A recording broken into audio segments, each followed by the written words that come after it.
안녕하십니까. 거꾸로 투자하는 쇼킹 부동산입니다. 미쳤다 청약제도 개편 시작해 보겠습니다. 영상 시작 전에 구독과 알람 설정해 주시기 바랍니다. 자, 오늘 청약제도 개편이 있었어요. 올해만 벌써 네 번째 청약제도 손질입니다. 이게 매년 지금 청약제도가 자주 바뀌고 있어요. 2018년에 신혼부부 특별공급 물량 확대부터 시작해서 2020년에 생애 최초 특별공급 비율 확대, 그리고 올해 세 차례 청약제도 개편이 있었고 이번이 네 번째가 포함이 되어 있습니다. 이렇게 바뀐 청약제도는 지금 여러분들이 보는 입주자 모집 공고에 다 반영이 되어 있어요. 그래서 이런 관련된 청약제도 개편 부분은요, 저희 쇼킹 부동산 블로그 자료실에 청약제도 개편이라는 게시판이 있거든요. 거기에 모두 수록이 되어 있습니다. 그것만 한번 읽어보셔도 청약제도 바뀐 거 다 이해하실 수가 있을 거예요. 자, 개편된 내용을 간략하게 요약을 드려보겠습니다. 언론에서 이렇게 표현을 합니다. 청년층 주택 청약 기회 많아진다는 이야기예요. 그래서 네 가지로 압축할 수 있을 것 같습니다. 일단 얘는 민간 분양에 도입되는 개편 부분이고요. 두 번째, 신혼부부 생애 최초 특별 공급만 변경을 합니다. 일반 공급이나 다른 노부모 부양 등은 건드리지가 않아요. 세 번째, 추첨제가 도입이 된답니다. 그리고 이 추첨제에 지원할 수 있는 사람들의 자격 요건이 크게 완화가 되는 게 핵심이에요. 그리고 이 청약제도 개편안은 11월 중에 적용이 될 예정이라고 합니다. 자, 먼저 민영주택 생애 최초 특별공급 개편 방안 보겠습니다. 현재는 우선 공급 70%, 일반 공급 30%에서 소득 기준에 따라서 나눠지게 되거든요. 이것은 추첨제로 선발되는 건 다 아실 거예요. 그런데 여기서 1단계, 2단계에서 3단계가 추가가 된답니다. 어떤 방식으로? 동일한 추첨제 방식인데 자격 요건만 완화를 하는 거예요. 여기에 소득 요건이 미반영이 되고요. 자격 기준도 늘어난다고 합니다.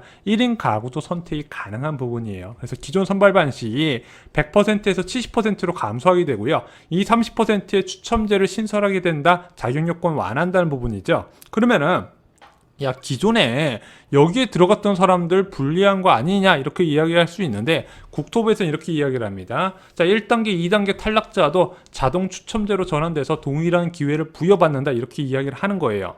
자, 신혼부부 특별공급 개편 방안도 보겠습니다. 먼저 소득 요건에 따라서 우선 공급과 일반 공급으로 나눠지게 돼 있죠. 근데 여기에 다시 추첨제 물량을 30% 추가를 해서 소득 요건 미반영하고 추첨제라서 자녀 수 상관없이 선발을 하겠다고 합니다. 자, 그럼 이번에 제도 개편으로 누가 혜택을 볼까요?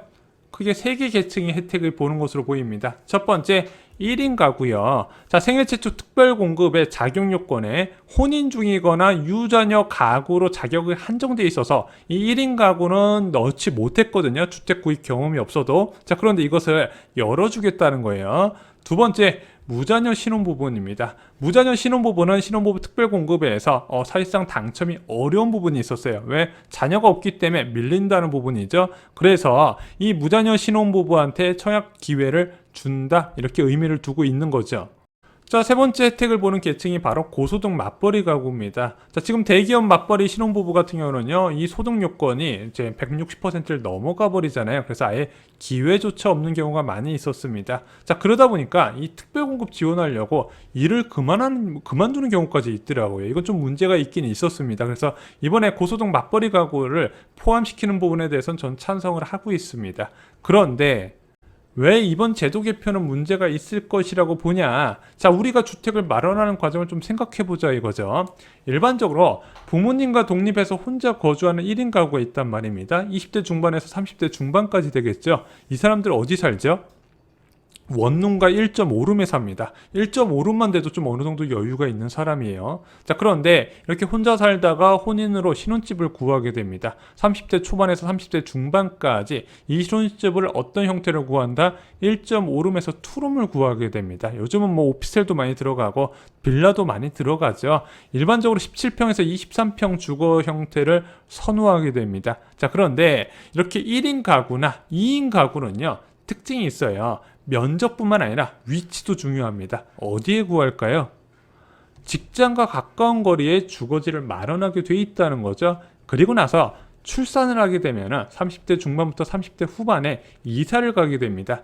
투룸이나 쓰리룸의 아파트로 이사 가게 되는 거예요. 여기서부터는 주거를 보는 기준이 바뀌게 됩니다. 직장과 가까운 거리에서 자녀 키우기 좋은 환경을 들어가요. 그리고 도움을 줄 수 있는 부모님 댁 근처로 가게 돼 있다는 거죠. 주택을 보는 기준이 바뀌게 돼 있습니다. 자, 그런데 이번에 청약제도 개편은요, 자녀가 있는 무주택 가구가 가져가야 하는 청약 물량을 1인, 2인 가구한테 일부 돌린다는 거죠.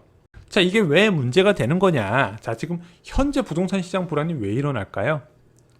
계속 말씀드렸죠.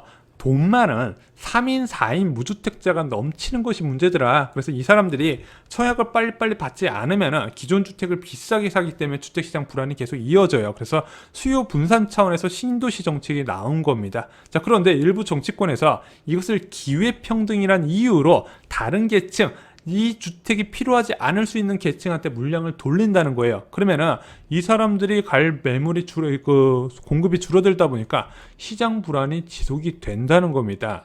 그래서 특별공급 대상자 자격을 확대하는 것이 지금 청약시장이 너무너무 과열된 상황에서 하는 것이 과연 맞는 것인가? 자, 당첨도 바늘구멍이 상황에서 수요를 늘리고 공급을 줄인다?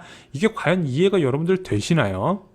그래서 혹시 확대된 청약 대상자들의 면적 제한이 있나 살펴봤어요. 자, 봤더니 세계 최초 특별공급 시에 1인 가구는 60제곱미터 이하의 주택만 신청할 수 있도록 한다고 합니다. 제 개인적인 생각으로는 3, 4인 가구 선호도가 높은 59제곱미터는 제외했었어야 돼요. 자, 이번엔 평촌 엘플라우드 보실래요? 전용 59제곱미터하고 49제곱미터가 공급됩니다. 이 49제곱미터 청약 경쟁률 정말로 낮을 거예요. 51제곱미터 이하로는 3, 4인 가구가 거주하기엔 너무 작기 때문에 경쟁률이 낮아요. 그러면은 그 사람들한테 1, 2인 가구한테 이런 면적이 갈 수 있도록 전용 51제곱미터 이하로 기준을 제한했으면 된다는데 이것을 59제곱미터까지 확대했다는 것은 한마디로 동등하게 경쟁하라는 이야기예요. 개인적으로 참 답답합니다. 왜 이런 황당한 청약제도 개편안이 나왔을까요? 자, 이게 올 6월부터 이야기가 나왔어요. 뭐 연령별 균등 배분이라는 이야기가 나오고 청년 할당제라는 이야기가 나왔습니다. 이 이야기가 왜 나왔냐면요. 선거를 앞둔 여당에서 나온 정치적인 계산의 결과물이에요. 왜냐면은 지금 대선 후보들 대부분 이 청년 주택, 청년 원가 주택 이런 이야기를 하고 있잖아요. 이 청년 공약이 중요한 게 선거에서는요, 청년층에서 바람이 불어야 당선이 되거든요. 자, 그러다 보니까 청년층 표심을 잡기 위해서 지금 시장 분위기와 전혀 다른 정책이 나왔다는 거죠. 자, 참고로 이번 제도 개편은요, 민영주택에만 적용이 됩니다. 그래서 올해 2차부터 4차까지 28,000호의 사전청약이 예정되어 있는데 이건 적용이 안 돼요. 왜? 다 공공분양이고요. 신혼희망타운도 공공분양이다 보니까 청약제도 개편과 관련이 없습니다.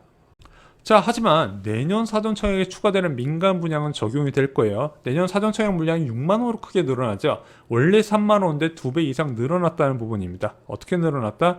민간 분양의 사전청약 제도를 도입을 한 거예요. 그런데 이 민간 분양 사전청약 제도에 도입되는 특별공급 비중이 1, 2인 가구한테도 일부 돌아가게 돼 있다는 거죠. 그런데 이게 왜 생겼죠? 이 사전청약 제도 생기기 전에 3기 신도시를 왜 지정했죠? 애초부터 3, 4인 가구 무주택자가 만드는 부동산 시장 과열을 해소하기 위한 공급 정책이었다는 거죠. 그런데 자꾸 정치적인 수싸움의 원래 목적을 잃어가고 있다는 게 굉장히 안타깝게 생각을 하고 있습니다. 자, 그럼 이제 앞으로 민간 청약 어떻게 될까요? 수요 증가, 공급 감소 영향이 꽤 클 겁니다. 일단은 공급 비중이 30% 줄어들잖아요. 물론 이게 추첨제에 균등한 기회가 있지 않겠냐 하겠지만요. 공급 감소가 되고 그만큼 수요 증가하는 것을 감안해야 되는데 문제는 이렇게 지금 공급이 30% 감소하는 것까지 청약시장에서 견딜 수 있냐? 없다는 겁니다. 청약 수요가 너무 많이 늘어났어요. 대표적으로 동탄역 금강 펜테리움 볼까요? 전용 59제곱미터 신혼부부 23가구 뽑거든요. 얼마나 지원했을 것 같아요? 당에서만 288가구 모집 인원의 12배가 지원을 했습니다. 기타 경기나 기타 지역 말할 것도 없어요. 그거 합치면은 1000가구 이상 지원을 했다는 겁니다. 이런 상황에서 30% 배정해서 1, 2인 가구를 해줬어야 되는 부분이 맞는 건지 좀 정책 담당자는 다시 생각했으면 좋겠어요. 그럼 여러분들 이제 어떻게 해야 될까요? 먼저 특별공급 대상자, 기존의 특별공급 대상자는요, 공공분양에 집중을 해야 됩니다. 왜? 이것은 민간 청약의 특별공급에 적용되는 부분이기 때문에. 그래서 욕심을 좀 버리셔서 이번에 나는 전용 84제곱미터 원하는데 74 넣으시고요. 74 원하는데 59 넣으시고요. 이런 식으로 욕심을 좀 버려서 다음 기회를 다시 한번 잡는다는 생각으로 청약을 넣으시기 바랍니다. 그리고 이사 전략도 좀 적극적으로 활용하시기 바랍니다. 당의 특공은 훨씬 유리해요. 자, 보세요. 그러면 이런 1인 가구, 2인 가구 어디 많이 거주할까요? 아까 말씀드렸죠? 서울 지역에 거주를 많이 한다고. 그러면은 남양주에 공급하는 특별 공급은요, 아무래도 이런 수요가 좀 줄어들겠죠. 그래서 여러분들 이사 전략도 꼭 고민을 해보시고요. 마지막으로 개인적으로 모든 대출이 막히기 전에 최대한 자금을 확보해서 대출이 안 될 가능성이 높은 고가주택 청약을 노리시기 바랍니다. 그건 특별 공급 자체도 없어요. 자, 이런 식으로 변칙적으로 전투적으로 움직여야 지금 청약 당첨이 되는 세상이 되어버렸습니다. 자, 요즘은 전쟁이라고 표현되는 청약, 미리 공부하고 미리 행동하고 기회를 잡으시기 바랍니다. 저희 쇼킹부동산 서적에 보시면 향후 공급이 많아질 지역부터 시작해서 청약 제도까지 상세하게 나와 있습니다. 공급이 많은 지역은 분명히 장점이 있다는 거 잊지 마시기 바랍니다. 이상으로 쇼킹부동산 마칩니다. 좋아요, 구독, 공유 꼭 부탁드립니다. 감사합니다.